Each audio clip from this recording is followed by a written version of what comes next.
A área do antigo Morro de Santo Antônio, no centro do Rio de Janeiro, destaca-se por sua transformação urbana engajada no discurso progressista da cidade.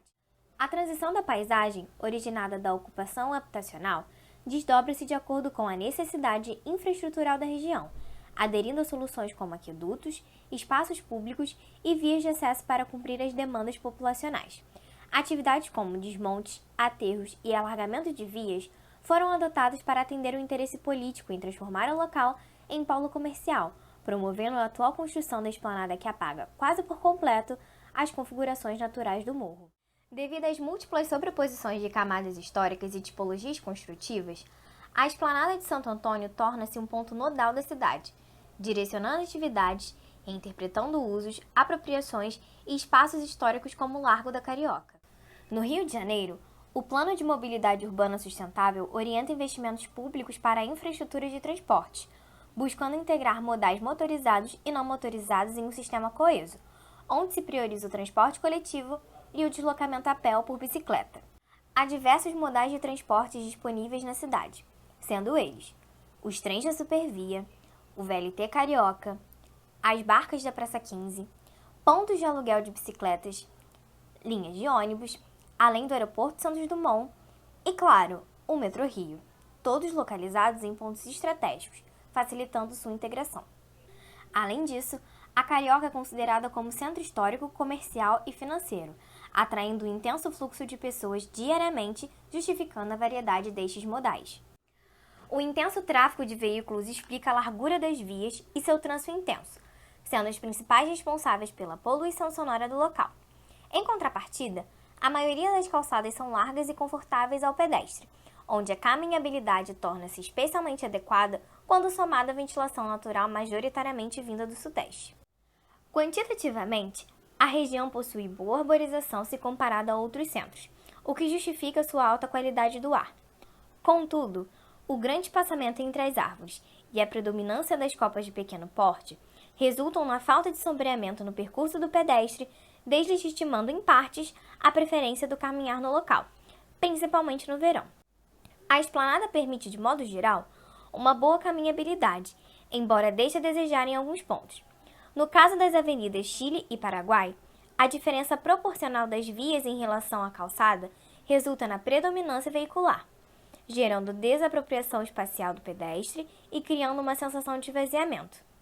Desde o início do século XX, a região analisada possui demarcações e interesses políticos e administrativos que configuram o seu uso do solo. Desde o Plano Agache, em 1927, e o esvaziamento do centro, devido ao desmonte do Morro do Castelo, o Morro de Santo Antônio surge como um espaço intermediário entre o progresso tecnológico moderno e o passado colonial.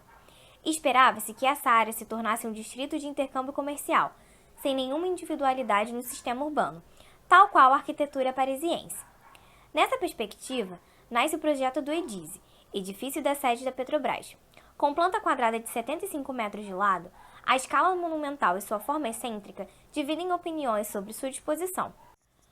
Compondo o espaço da esplanada, o edifício do BNDES marca a presença simbolizada pela grande torre envidraçada e seu térreo que conecta o Largo da Carioca, o Convento de Santo Antônio e o resquício do morro.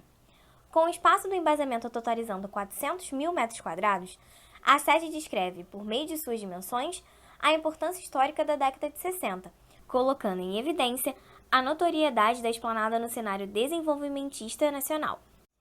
Inserida nesse contexto, a Avenida Chile proporciona a articulação da esplanada como um todo.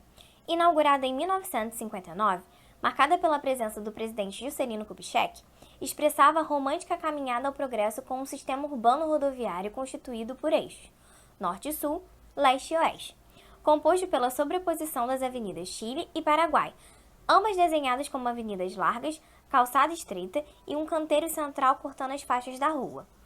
Sua funcionalidade original permanece intacta. Todavia, o canteiro destinado à parada dos pedestres foi destruído quase por completo, tornando o local propício a acidentes. Caminhando pela Avenida Paraguai, é possível elaborar uma breve análise morfológica e apontar importantes características das quadras predominantes da região. 3 tipos morfológicos podem ser identificados na área central, sendo eles a quadra composta por lotes inteiramente geminados, a quadra gastiana, formada por partes centrais, e a quadra construída pela centralização dos edifícios no lote, de formação moderna, como no caso de edifícios como a Catedral de São Sebastião, EDISE, BNDES e o edifício Avenida Central. Já as quadras compostas por contorno edificável, apresentando uma espécie de pátio centralizado e desenvolvidas no plano agaste, são inexistentes no local, enfatizando a sobreposição de períodos históricos pela justaposição tipológica da construção, que caracteriza uma morfologia irregular na formação temporal da cidade. Assim como qualquer metrópole, o centro possui uma parte crucial na concentração de atividades dos mais diversos âmbitos.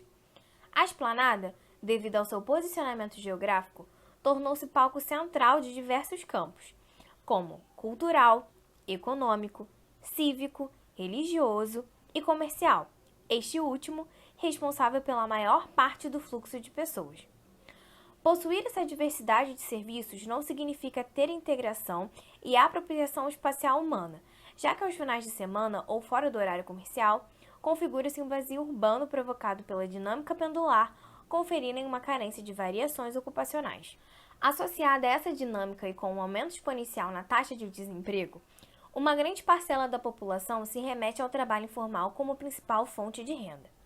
Os camelôs são presença marcante nos espaços públicos carioca e atendem diversas variáveis de consumidor, como flexibilidade de produtos, preços acessíveis e localização à margem do fluxo intenso, podendo substituir rapidamente mercadorias e serviços vendidos nas ruas conforme os horários do dia e sua localidade.